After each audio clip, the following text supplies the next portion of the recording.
ভাই বোন আছে এবং সাংবাদিক নেতৃত্ব এতভাবে আছে, নিশ্চয়ই অনেক গুণের অধিকারী, অনেক জ্ঞানের অধিকারী, অনেক মেধা সমন্বয় এখানে।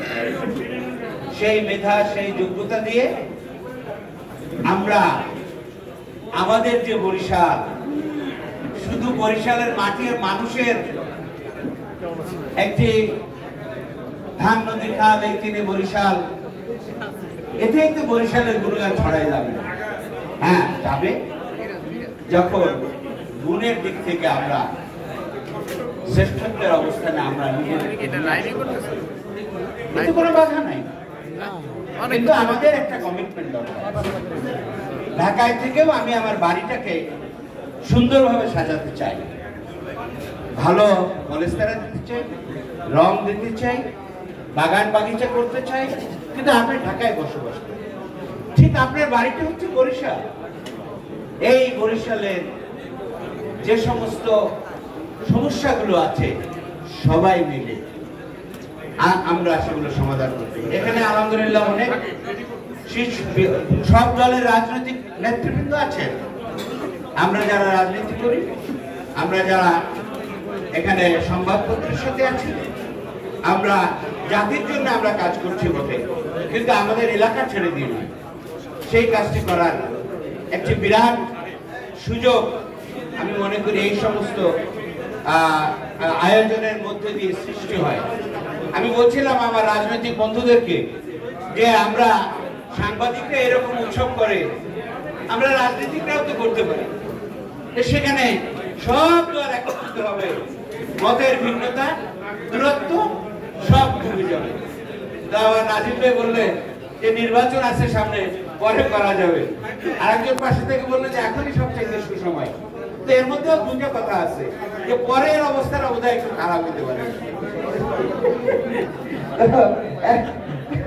এখন আমি বলতে চাই যে এইভাবে আমরা চাই যে আর কোন ধরনের পেছনের 15 বছরের স্মৃতি যেন আমাদেরকে আক্রান্ত না করে। সামনে আমরা দেশ গড়ার এই সময়টা আসছে, আমাদের অনেক কষ্ট আছে। বড় শক্ত কথা, রাজনীতির কথা এখন বলার সময় নয়।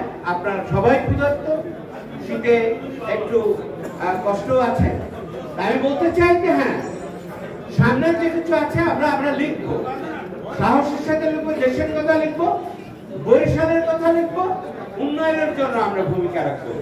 আর দেশ গঠনের সাহসের সাথে সত্য কথা সুন্দরভাবে উচ্চারণ করে দেশকে গড়ার এই উদ্যোগের মধ্য দিয়ে আগামীতে যে সম্ভাবনাময় দেশ গঠনের একটি গণতান্ত্রিক মানবিক সমাজ, কল্যাণকর মূল্যবোধ তৈরি করার একটি সুযোগ আমাদের এসেছে। আপনাদের মাধ্যমে সেইটা উঠে আসুক, বরিশালের কথা উঠে আসুক।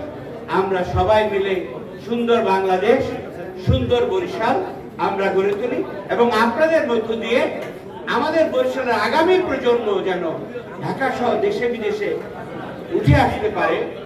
সেই ক্ষেত্রে আমরা রাজনীতি এবং সাংবাদিক সবাই মিলে যেন কাজ করে যেতে পারি, এই জন্য সবাইকে আহ্বান জানিয়ে আগামীতেও এইরকম প্রোগ্রাম সাংবাদিক, রাজনীতিক, বিভিন্ন পেশাজীবীর মধ্য দিয়ে যদি হয় এবং বিভিন্ন শ্রেণী পেশার নেতৃত্ব ডাক্তারি অন্তত এই পর্যায়ে যদি সম্মিলনী ঘটে, তাহলে অবশ্যই আমাদের মধ্যে আরো অনেক সহনশীলতা, সহকর্মিতা এবং অনেক উদ্যোগ করার সুযোগ আসবে ইনশাআল্লাহ। সবাইকে ধন্যবাদ। আসসালামু আলাইকুম ওয়া রাহমাতুল্লাহ। আবার ওই আয়োজনের